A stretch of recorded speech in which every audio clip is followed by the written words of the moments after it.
မင်္ဂလာပါခင်ဗျာ automotive online training မှာကြိုဆိုလိုက်ပါတယ်မိတ်ဆွေတို့ကိုဒီ video file လေးမှာရှင်းပြပေးချင်တာကတော့ engine ရဲ့ intake system နဲ့ပတ်သက်ပြီးတော့ရှင်းပြပေးချင်တာပဲဖြစ်ပါတယ် intake system ဆိုတာကတော့ engine ထဲကိုဝင်လာတဲ့လေပမာဏကိုထိန်းချုပ်မယ်စစ်ဆေးမယ်ပြီးရင် combustion chamber တွေကိုထည့်ပေးတဲ့အစိတ်ပိုင်းတွေပဲဖြစ်ပါတယ်ဒါကတော့ intake and exhaust system ရဲ့အကျန်းလေးပဲဖြစ်ပါတယ်ဒါကတော့ air cleaner ပါ air cleaner ထဲမှာဝင်လာတဲ့လေကိုစစ်မယ်စစ်ပြီးတော့ဒါကတော့ air hose ပါ air hose ကတော့ inlet manifold နဲ့ air cleaner ရဲ့ကြားထဲမှာချိတ်ဆက်ပေးထားတဲ့ pipe ပဲဖြစ်ပါတယ်ဒါကတော့ inlet manifold ပဲဖြစ်ပါတယ်ဒါကတော့ surge dam ပါ surge dam ဆိုတာကတော့ဝင်လာတဲ့လေကိုလှောင်ပေးတဲ့နေရာပဲဖြစ်ပါတယ်ဝင်တဲ့လေကဒီနေရာကိုရောက်မယ်ရောက်ပြီးတော့ inlet manifold ကနေပြီးတော့သက်ဆိုင်ရာ cylinder အသီးသီးကိုခွဲဝေပေးတာပဲဖြစ်ပါတယ်ခွဲဝေပေးပြီးတော့ combustion chamber ထဲမှာမီလောင်ပေါက်ကွဲမယ်မီလောင်ပေါက်ကွဲပြီးတော့ exhaust gas တွေက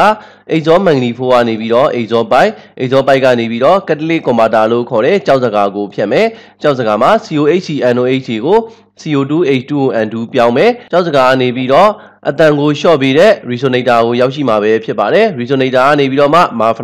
muffler ကတော့အပူချိန်နဲ့အတန်ကိုလျှော့ချမယ်လျှော့ချပြီးတော့ exhaust တွေကိုအပြင်ကိုထုတ်ပေးတာပဲဖြစ်ပါတယ်ဒါကတော့ motor car engine မှာအသုံးပြုနေတဲ့ intake ရဲ့ exhaust system ပဲဖြစ်ပါတယ်ဒါဆိုရင် intake system မှာပါဝင်နေတဲ့အစိတ်ပိုင်းလေးတွေကိုလေ့လာကြည့်ကြရအောင်intake system မှာအဓိကအနေနဲ့အစိတ်ပိုင်း၃ခုပါဝင်မှာပဲဖြစ်ပါတယ်ပထမတစ်ခုကတော့ air cleaner ပဲဖြစ်ပါတယ်ဒုတိယတစ်ခုကတော့ throttle body ပဲဖြစ်ပါတယ်တတိယတစ်ခုကတော့ inlet manifold ပဲဖြစ်ပါတယ်ဒါကတော့ air cleaner ပဲဖြစ်ပါတယ် air cleaner ဆိုတာကတော့engine ထဲကိုဝင်တဲ့လေထဲမှာပါဝင်နေတဲ့အမှုန်တွေအကုန်လုံးကိုစစ်မယ်စစ်ပြီးတော့မှ engine ထဲကိုပေးဝင်တာပဲဖြစ်ပါတယ် air cleaner မှာကတော့ပုံစံတွေကတော့အမျိုးမျိုးရှိပါတယ်ဒါကတော့ engine လေစစ်ရဲ့ assembly ပဲဖြစ်ပါတယ် assembly မှာကတော့ဒါကတော့ engine လေစစ်ပဲဖြစ်ပါတယ်ဒါကတော့သူ့ရဲ့အထိုင်ပါဒါကတော့အပေါ်ကအဖုံးပဲဖြစ်ပါတယ်ဒီလိုပုံစံမျိုးနဲ့ဖွဲ့စည်းတည်ဆောက်ထားတာပဲဖြစ်ပါတယ် engine လေစစ်ရဲ့အထိုင်မှာကတော့များသောအားဖြင့် IAD sensor ကိုတက်ဆင်ထားတာပဲဖြစ်ပါတယ်ဝင်လာတဲ့လေရဲ့အပူချိန်ကိုအာရုံခံပြီးတော့ EC ကိုသတင်းချက်လက်ပေးပို့နေတဲ့ sensor ပဲဖြစ်ပါတယ် engine လေစစ်ကိုအချိန်ကြာကြီးအသုံးပြုပြီးသွားတဲ့အခါမှာ engine လေစစ်မှာဖုန်တွေအမှုန်တွေကတ်နေမှာပဲဖြစ်ပါတယ်အဲ့ဒီအခါမှာလေမှုတ်ပြီးတော့ပြန်လည်အသုံးပြုလို့ရမှာပဲ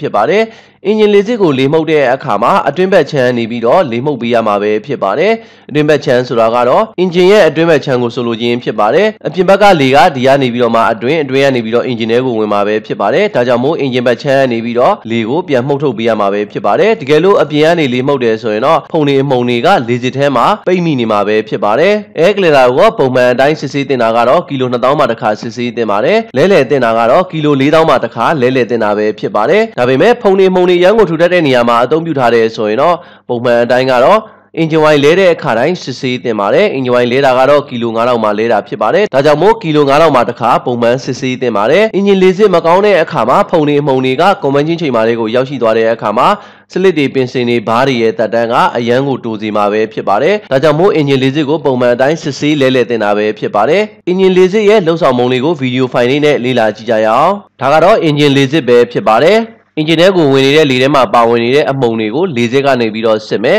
ဒါကတော့လေထဲမှာပါဝင်နေတဲ့အမှုန်တွေကိုဒီလိုပုံစံမျိုးစစ်ပြီးတာပဲဖြစ်ပါတယ်လေစစ်ကိုတန်ရှင်းမလုပ်တာကြာသွားတဲ့အခါမှာဖုန်တွေအမှုန်တွေပိတ်ပြီးတော့ engine ရဲ့စွမ်းဆောင်ရည်လည်းကြာနိုင်ပါတယ်ဒါကတော့ MAF sensor ပဲဖြစ်ပါတယ်ဝင်လာတဲ့လေရဲ့ပမာဏကိုအာရုံခံပြီးတော့ ECU ကိုသတင်းချက်လက်ပေးပို့နေတဲ့ sensor ပဲဖြစ်ပါတယ်ဒီနေရာလေးကတော့ throttle body ပဲဖြစ်ပါတယ်ဝင်လာတဲ့လေရဲ့ပမာဏကိုထိန်းချုပ်ပေးတာပဲဖြစ်ပါတယ်လေထဲမှာပါဝင်နေတဲ့ဖုန်တွေအမှုန်တွေက air cleaner ကိုလာပိတ်မယ်ပိတ်တဲ့အခါမှာ engine ကလည်းလေကောင်းကောင်းရမှာမဟုတ်တော့ပါဘူး engine ရဲ့စွမ်းဆောင်ရည်တွေကလည်းဖြည်းဖြည်းချင်းကျလာမှာပဲဖြစ်ပါတယ်အဲ့ဒီအခါမှာလေစစ်ကိုလဲပေးရမှာပဲဖြစ်ပါတယ်တချို့သောရေသွေးနှိမ့်တဲ့လေစစ်တွေကဖုန်တွေအမှုန်တွေကိုကောင်းကောင်းစစ်ဆေးနိုင်မှာမဟုတ်ပါဘူးအဲ့ဒီအခါမှာဆိုရင်တော့ engine ထဲကိုဖုန်တွေအမှုန်တွေကဝင်သွားမယ် MAF sensor မှာလည်းဖုန်တွေအမှုန်တွေကကတ်နေမှာပဲဖြစ်ပါတယ် MAF sensor မှာဖုန်တွေအမှုန်တွေကတ်နေတဲ့အခါမှာဝင်လာတဲ့လေရဲ့ပမာဏကိုအာရုံခံလို့မရတော့ပါဘူးအဲ့ဒီအခါမှာ ECU ကနေပြီးတော့သတင်းချက်လက်အမှားတွေကိုရပြီးတော့ CB တဲ့ပမာဏကလည်းမှားယွင်းနေမှာပဲဖြစ်ပါတယ် engine power ကကောင်းကောင်းရမှာမဟုတ်တော့ပါဘူးဒါကိုလည်းသတိထားပေးရမှာပဲဖြစ်ပါတယ်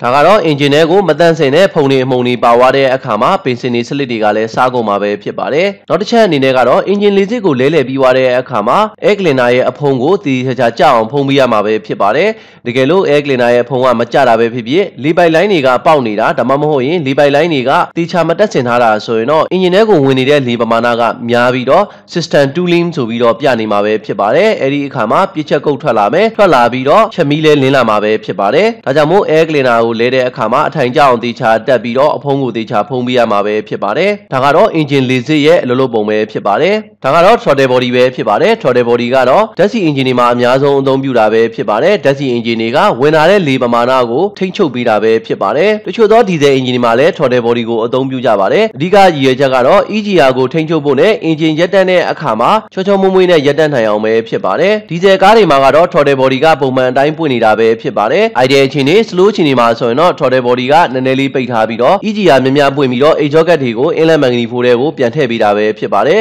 အဓိကတော့ emission control အတွက်အသုံးပြုတာပဲဖြစ်ပါတယ်နောက်တစ်ချက်အနေနဲ့ကတော့ engine ကိုရပ်တန့်တဲ့အခါမှာ throttle bar ကပိတ်သွားမယ်အဲ့ဒီအခါမှာ engine ထဲကိုလေလုံးဝဝင်လို့မရတော့ဘူးဒါကြောင့်မို့ engine ကချောချောမွေ့မွေ့နဲ့ရပ်တန့်သွားမှာပဲဖြစ်ပါတယ်ဒါကတော့ throttle body ရဲ့လှုပ်ဆောင်ပုံပဲဖြစ်ပါတယ် throttle body မှာကတော့ motor နဲ့လာတဲ့ပုံစံလေးရှိပါတယ်ဒီလိုပုံစံမျိုး throttle position sensor နဲ့လာတဲ့ပုံစံလေးရှိပါတယ် throttle position sensor နဲ့လာတဲ့ပုံစံကတော့ lever နင်းလိုက်တဲ့အခါမှာဒီနေရာလေးကလဲသွားမှာပဲဖြစ်ပါတယ်ဖြတ်လဲသွားတဲ့အခါမှာလေတကားကပွင့်သွားမယ်ပွင့်သွားတဲ့ပမာဏကိုအာရုံခံပြီးတော့ EC ကိုသတင်းချက်လက်ပေးပို့နေတာကတော့ throttle position sensor ပဲဖြစ်ပါတယ် throttle body ကို motor နဲ့ဆိုရင်တော့ EC ကနေပြီးတော့ motor ကိုတိုက်ရိုက်ထိန်းချုပ်တာပဲဖြစ်ပါတယ်ဒါဆိုရင် throttle body ရဲ့ပုံစံလေးကို video file လေးနဲ့လေ့လာကြည့်ကြရအောင်ဒါကတော့လေတကားလို့ခေါ်တဲ့ throttle body ပဲဖြစ်ပါတယ်ဒါကတော့ကျိုးနဲ့အမျိုးအစားပဲဖြစ်ပါတယ်ဒီနေရာလေးကတော့အဂျက်ပါဒါလေးကတော့ throttle position sensor ပဲဖြစ်ပါတယ် throttle position sensor ကတော့အများဆုံးလာတာကတော့3ခုနဲ့လာပါတယ်ချို့သောကားတွေမှာကတော့ throttle position sensor က4ခုနဲ့လာတဲ့ပုံစံတွေလည်းရှိပါတယ်